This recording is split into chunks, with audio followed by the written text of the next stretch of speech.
The wind was a living thing that day, sharp as broken glass, howling across the open prairie like it remembered every name ever buried in snow. It roared through birchwood groves and battered the rickety fence posts of forgotten fields, folding the land in white until it looked like God had turned his face away and left only silence behind. He came through it slow, that man. Horse hooves muffled by powder. A dark figure against the storm, hunched beneath an oilskin coat glazed in ice.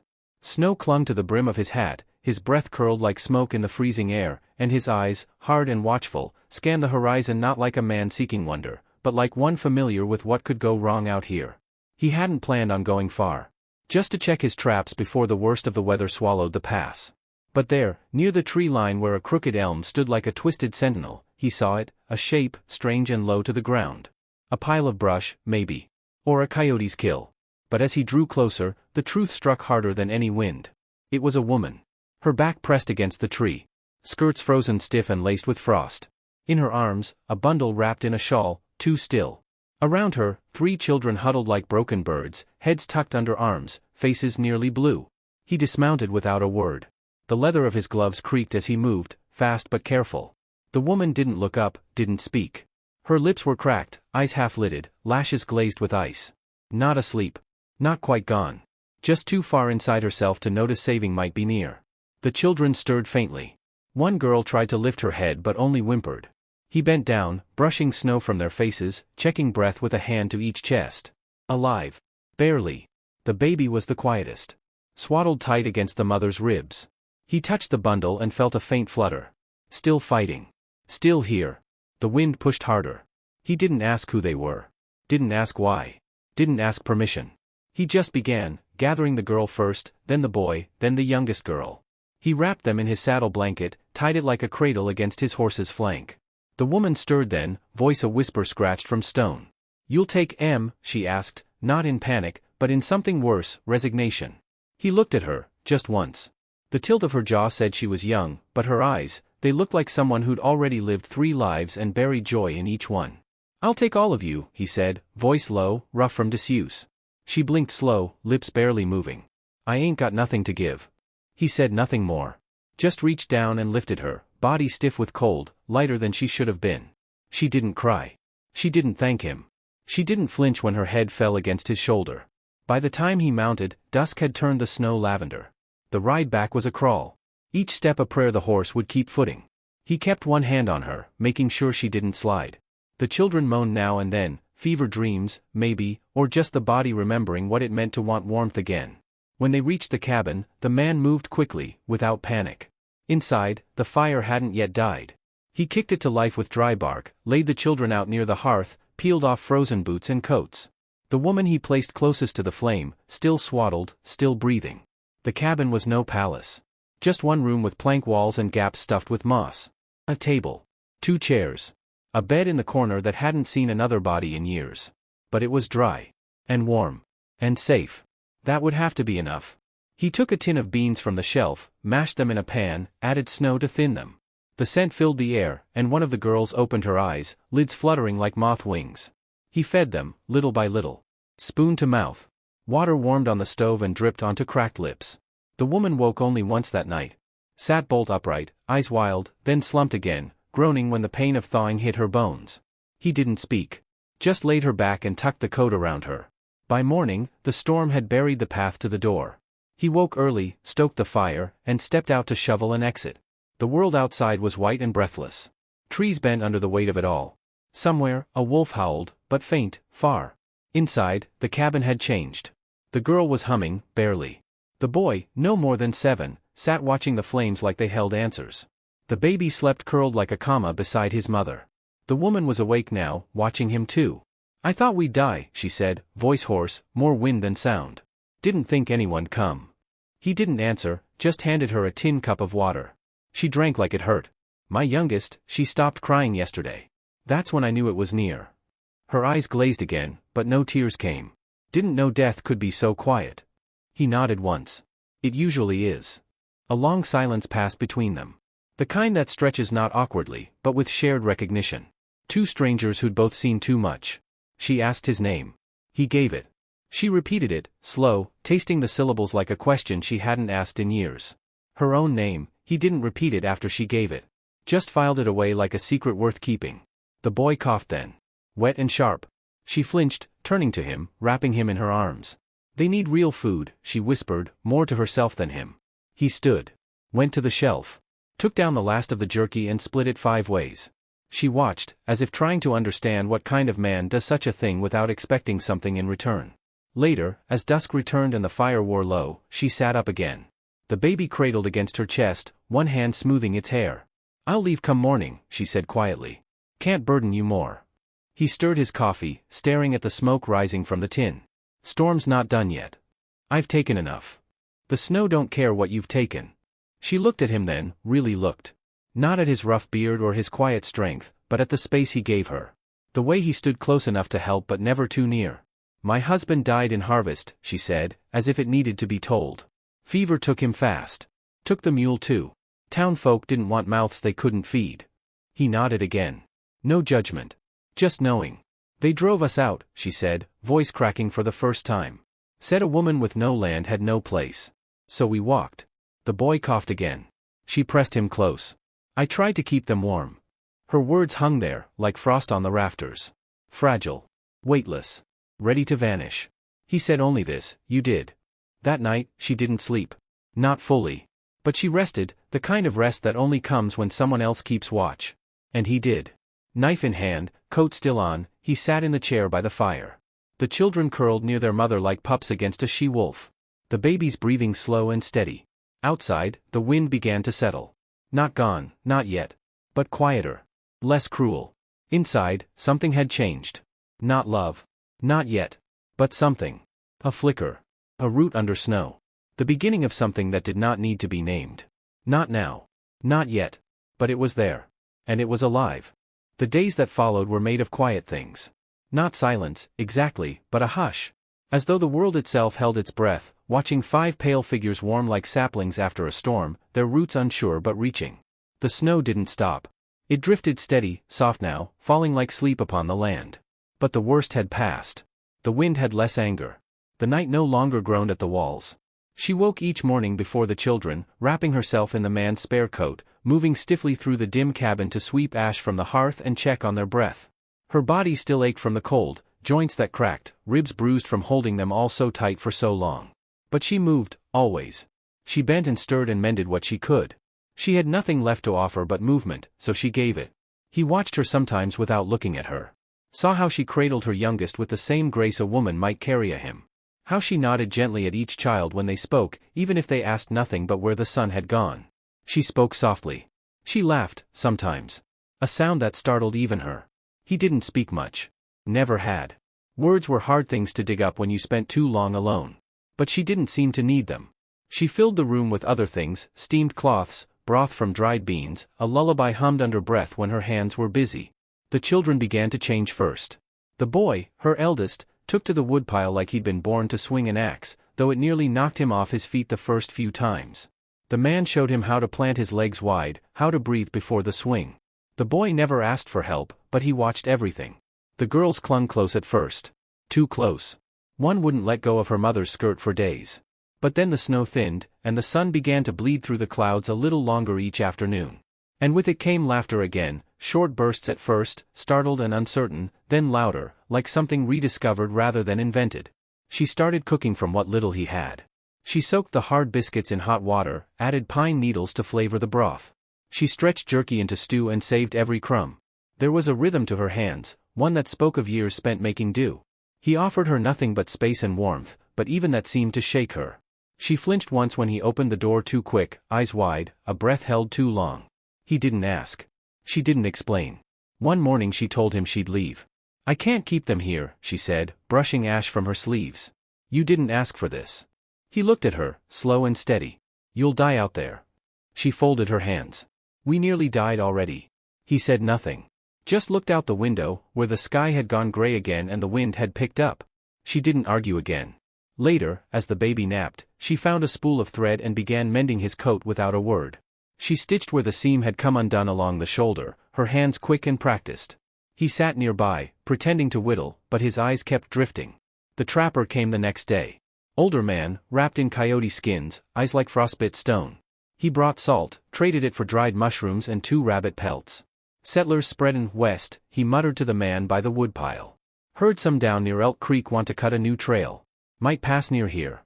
The man only nodded. News meant change. Change meant trouble. The woman stayed inside with the children. She never asked who the man was or why he smelled of pipe smoke and death. But when he glanced through the doorway and saw her, he tipped his hat low. She didn't smile. But she didn't flinch either. That night, as the wind returned with sharper teeth, she sat by the fire, rocking her baby with her heel against the floor.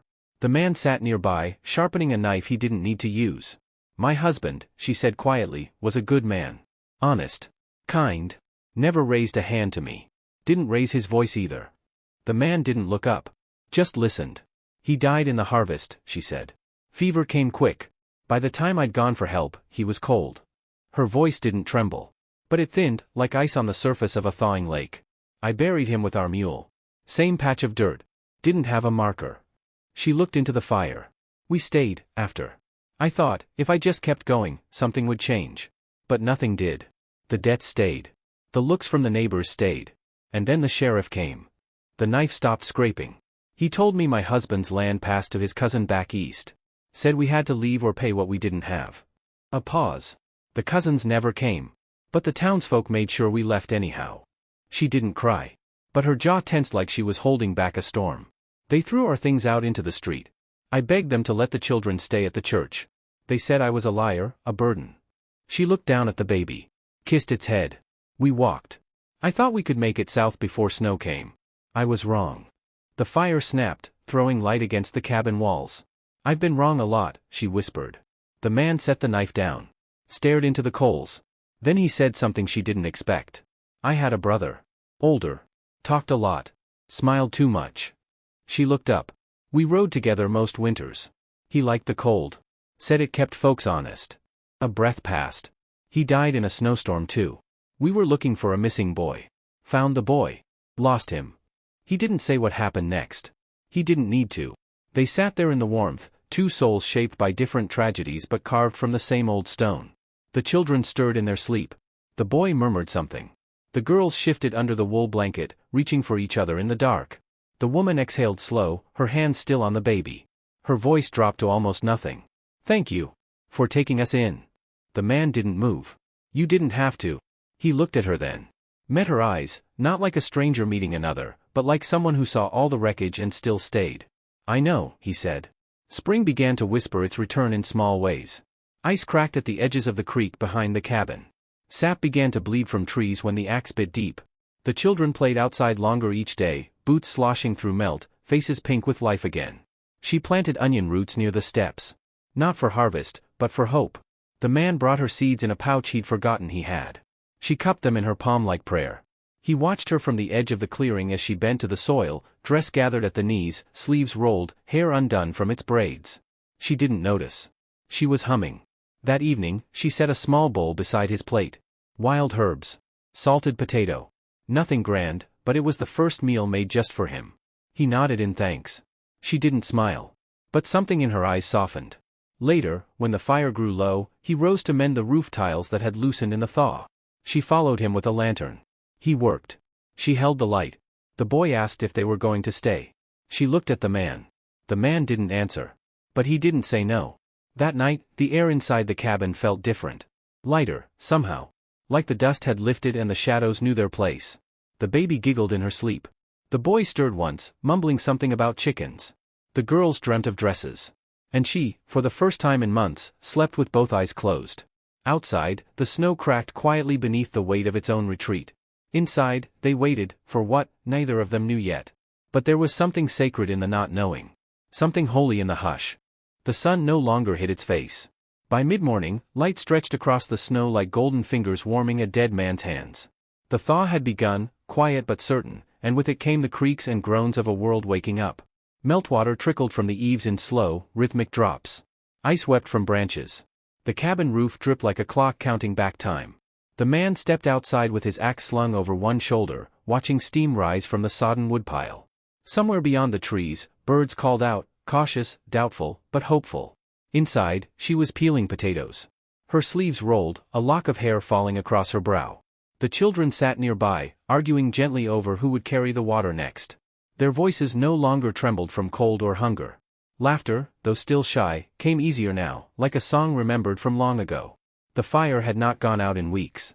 He kept it stoked through every dusk and midnight, feeding it split pine, twisted sagebrush, and a log of birch when he had it. It gave them more than warmth. It gave rhythm, place, center. And though she never said it aloud, she often sat by it long after the others had gone to bed, eyes tracing the orange embers as though trying to read the future in their glow. He built a new room onto the cabin. Didn't tell her, didn't ask. Just started. Hauled logs from the woods, cut and stacked them beside the porch. She stood at the doorway one morning, baby on hip, watching as he sunk the first post into frost-hardened soil. "You're building," she said quietly. He looked up. Shrugged once. She watched for a long moment. "You don't think we'll be gone by spring?" He didn't answer. Just went back to hammering the frame. Later, the boy helped. He was stronger now. Thicker across the shoulders. His cough had vanished. When he laughed, it came from the belly. She saw them, man and boy, working side by side in rhythm, the way wind moves with trees rather than against them. The girls picked wild onions near the edge of the woods, proud of their muddy fists and torn skirts. She boiled them into soup and stirred in crushed juniper for sweetness. The baby had begun to crawl, dragging herself across the floor like a curious shadow. When she reached for the man's boot one evening, he looked down and froze, then, slowly, knelt and picked her up. Held her in both hands as though she were made of ash and feathers. She didn't cry. Just stared up at him with wide, solemn eyes. He didn't smile. But he didn't let go. The quiet between them, between her and the man, had changed. Still soft, still spare, but no longer empty. She no longer moved around him as though he were a closed door. And he no longer kept his back to her when the fire died low. Once, after supper, he told her about the woman he'd nearly married. A teacher in a mining town. Liked to wear yellow. Laughed too loudly. She left him when his brother died. Said she couldn't love someone who didn't talk. "I had nothing left to say," he said. She listened, head bent over the shirt she was mending. "You talk now," she murmured. He glanced over. "Not much," he said. "It's enough," she replied. But the piece they'd grown didn't stay untouched. The trapper came again, this time with more than salt. He brought news. "They're comin'," he muttered, glancing toward the children as he leaned his weight on the table. "Settlers from west. Heard talk in town. Some woman says this patch of land's been promised for a rail trail. Says there's squatters here." The man didn't move. "Sheriff's looking for someone to clear it," the trapper added. "Won't be long." The woman stiffened. "We've done nothing wrong," she said. The trapper looked at her. "Don't matter much what you've done, miss. Matters who's got papers." She swallowed hard. "And we don't." The trapper reached into his coat. Laid down a folded paper, old, creased, and stained. "Your husband, he left this place to you?" The man nodded once. "This here says it's yours," the trapper said. "Signed it over to you 3 winters ago." The man unfolded it, scanned the faded writing. His brother's name, scribbled beside his own. The signature crooked and hard to read, but it was there. The trapper stood. "Keep it close. And watch your smoke. Too much of it, someone'll come sniffin'. He left before dark. The woman sat quiet at the table, one hand over her baby's foot. "They'll come," she whispered. He nodded. "Will you send us away?" He looked at her, not like a man deciding, but like one remembering. "No." She exhaled, long and shaking. "You don't owe us anything," she said. "I know." She wanted to cry but didn't. Not yet. Instead, she rose, walked to where he stood near the stove, and gently touched his sleeve. The next day, the children helped gather stones for a new chimney base. The man showed the boy how to lay mortar. The girls picked up wood chips and tossed them into the fire. The baby babbled, gnawing on a bit of cloth. Life, in all its strange, stubborn softness, had returned. One evening, after the children had gone to sleep and the fire was burning low, she stepped outside and found him sitting on the porch. His knife lay beside him, half-carved wood in hand. She sat next to him without a word. The moonlight painted the trees silver. The wind was gentle. Only the faint trickle of the creek made sound. He offered her the carving, a small horse, rough but careful. She took it with both hands. "For the boy?" she asked. "For whoever needs it," he said. She smiled, not wide, not girlish, but something quiet and full. "You stayed," she said, after a long while. He looked at her. "So did you." She looked away, down at her lap, then back at him. "I've never had peace," she whispered. "Not really. Even when I was happy, I always felt like I had to earn it. Fight for it." His voice was low. "You don't have to earn it here." She reached out then, slow, as if afraid she'd break something, and touched his hand. Not by accident. Not for balance. But because she wanted to. He didn't move away. The air was warmer that night. The world was changing. Inside, the fire cracked softly, as though it heard them. They sat together for a long time, hand in hand, saying nothing. And in that silence, something bloomed. Something not spoken. Something truer than words. But peace, as always, has its limits. The next morning, a rider appeared on the far ridge. Dust cloud behind him. Rifle strapped to his back. He didn't come close. Just watched. Turned. Rode off. The boy saw him. "Ma," he whispered, pointing. She looked where he pointed and her heart began to pound. She turned to the man. "It's starting, isn't it?" He looked out at the empty trail. His jaw set. "Yes," he said. She looked at the children, at the cabin, at the garden just beginning to sprout. "We won't leave?"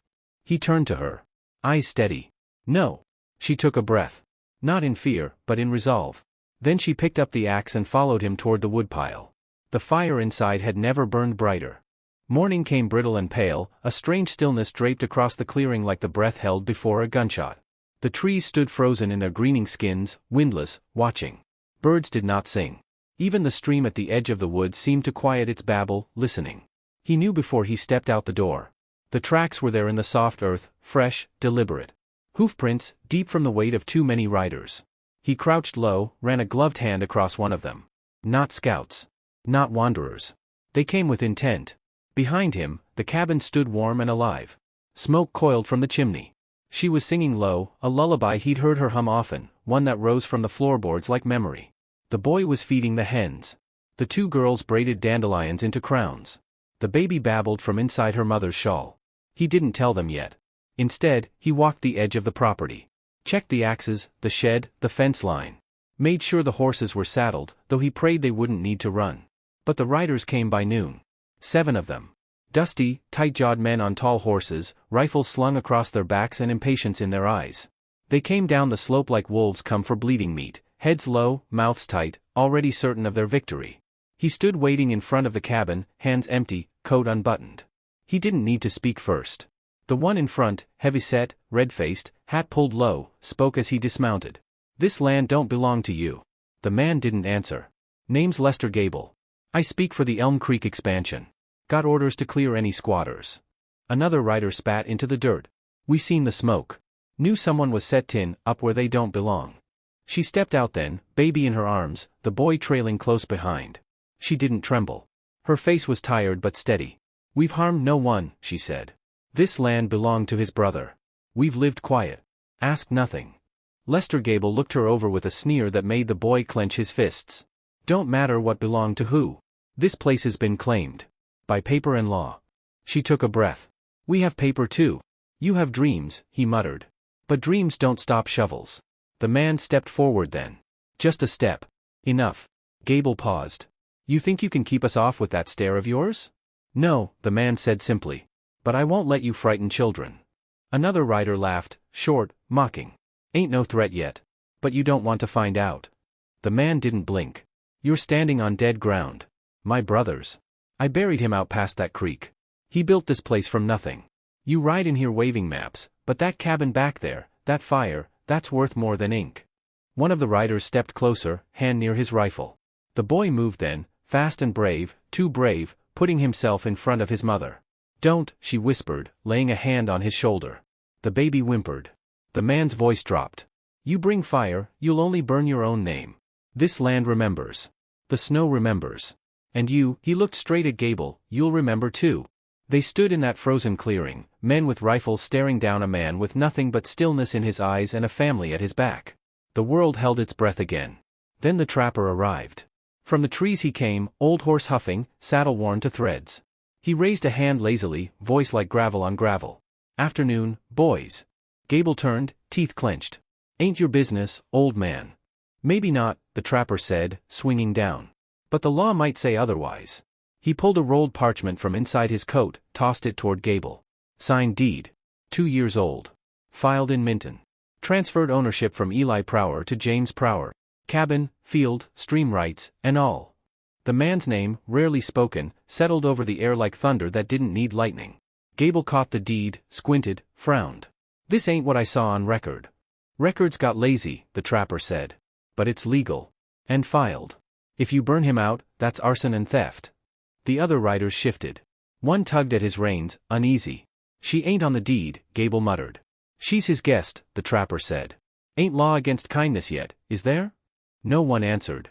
The baby cried again. The girls clung to their mother's skirts. Then Gable swore under his breath, crumpled the paper, and mounted his horse. This ain't over, he hissed. Come summer, they'll send more. Let 'em come, the man said. We'll still be here. The riders left without firing a shot, their pride dragging behind them like spoiled meat. Dust rose in their wake, but it didn't settle on the cabin. The boy stood taller after that. The girls cheered quietly. The woman, she didn't speak for a long time. Just stared at the spot where Gable had stood, arms wrapped tight around the baby. The man came to her side. You were brave, he said. She looked at him. So were you. They worked together in the days that followed. Repaired the broken fence. Reinforced the porch. The girls planted wildflowers where the riders had trampled earth. The boy carved more toys. He left them in places for his sisters to find. Tiny horses. A rabbit. A cradle no bigger than a teacup. One evening, as dusk spread honey light across the hills, she walked out to find the man standing by the creek, coat in hand, gloves tucked into his belt. She came to stand beside him. The world came close, she said. But it didn't take us. No, he said. She looked at his hands, rough, scarred, open. Then she reached for them. He didn't pull away. I'm not going, she said softly. He nodded once. I didn't think you would. Behind them, the cabin glowed like a lantern. Inside, the children were baking stones in the fire, pretending they were bread. The baby laughed in her sleep. They stood together until the stars came out, quiet, unafraid. Not of men. Not of loss. Not even of what came next.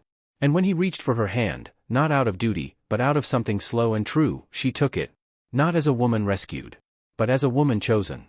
And beside her stood a man who had once believed himself too hollow to hold anyone. They didn't speak of love. They didn't need to. Because love, in its truest shape, had already settled between them. Not in fireworks. But in firewood. Not in promises. But in presence. And as the wind curled through Birchwood Hollow once more, it carried no sorrow this time. Only smoke. Only laughter. Only home.